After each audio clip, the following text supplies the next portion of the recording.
Folks, we are at a precarious moment in our nation's history. All of us in this room who have lived in the generation post-World War II, we're used to growing up in a world of ever-increasing freedoms. We saw new democracies being born. We saw walls coming down.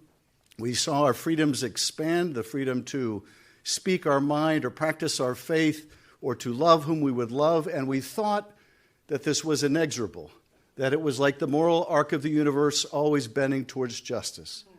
Until suddenly we found ourselves in a world where it was not bending towards justice. Until suddenly we saw not new democracies being born, but new autocracies. Instead of seeing our own rights here at home expand, we saw them start to contract. And we have come to learn, much to our shock and astonishment, that this thing we call democracy is fragile. Hey everyone, welcome back to the channel. If you're new here, I'm your independent political analyst, no spin, no tribalism, just facts, context, and thoughtful commentary. Today, we're breaking down a fiery speech from Senator Adam Schiff. In it, he warns about fragility of American democracy, criticizes President Donald Trump and Texas Republicans, and raises concerns about healthcare costs, tariffs, and corruption. My job here isn't to echo Schiff's rhetoric, but to step back and put his arguments into context. So let's dig in. And now we are on the precipice of another great threat to our democracy, and that is this effort by Donald Trump and Republicans in Texas to take people's vote away, to make the votes of those in California worth less, by taking lines in Texas that are already horribly gerrymandered to elect Republicans and making them worse. This is a president who has never viewed himself as a president of the United States of America, but only as a president of some of the states and some of the regions that voted for him. This has never been the case in America. But I will say this, you come after our votes in California and we will fight you tooth and nail.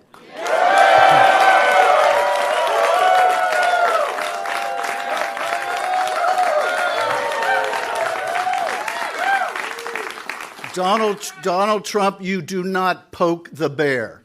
Not while we're around. And people need to understand why he's doing this.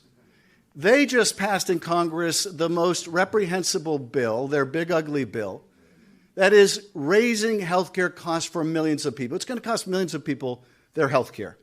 As we stand here today, notices are already beginning to go out to tell people their health insurance costs are going up by 50% or 70%.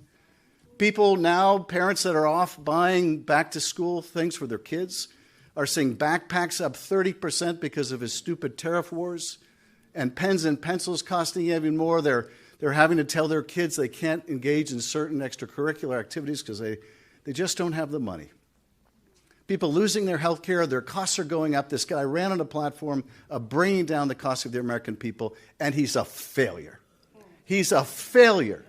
Costs continue to rise, but take solace in this. As you, the American people, are paying more and more for your everyday lives, Donald Trump's economy is going great. His personal economy is great. He's building a $200 million ballroom for himself. He just got his third Air Force One. He's making more money for himself and his family than he ever has in his whole life put together. He doesn't give a rat's ass about you.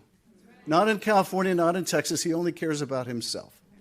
It is his underlying corruption that is responsible for the reason why you are struggling hard to make a living.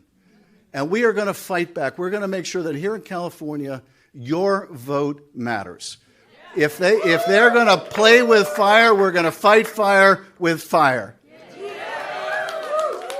And let me just say this to quote our wonderful governor, Donald Trump, thank you for your attention to this matter. Schiff opens with a broad historical framing.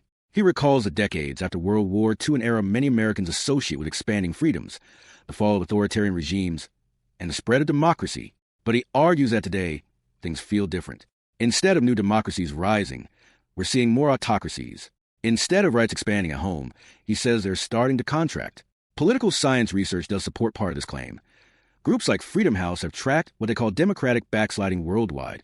Whether you agree with Schiff's framing or not, the concern that democracy is more fragile than many of us assumed is real.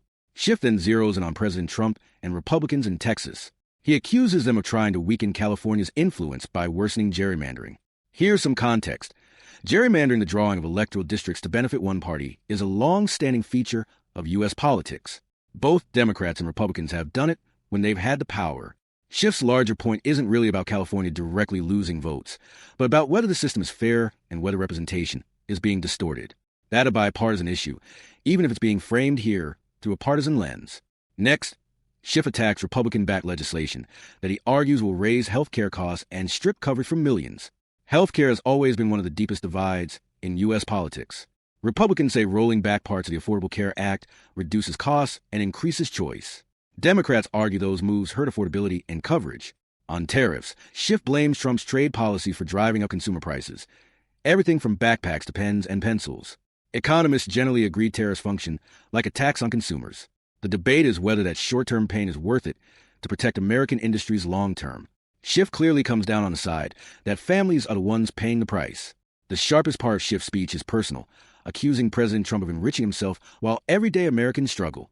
He points to luxury projects and personal wealth. It's true that Trump's finances have always drawn scrutiny, especially since he maintained business interests while in office. Some of the specific claims in Schiff's speech should be fact-checked, but the bigger theme is clear. Schiff is pushing the idea that Trump governed for himself, not the American people. So how should we interpret this? At one level, its classic partisan fire. Schiff is a leading Democratic voice, and this was aimed squarely at rallying opposition to Trump. At another level, though, the issues he raises, voting rights, healthcare, economic costs, corruption, are genuine debates that matter beyond party lines. As a neutral analyst, I'd say the key is separating rhetoric from substance. Schiff's speech is loaded with emotion, but beneath it are valid questions. Is democracy as secure as we think? Are families bearing the cost of current policies? And is political power being used to serve the public or personal interests? So here's my takeaway. Schiff's speech was partisan, yes, but it taps into concerns a lot of Americans share.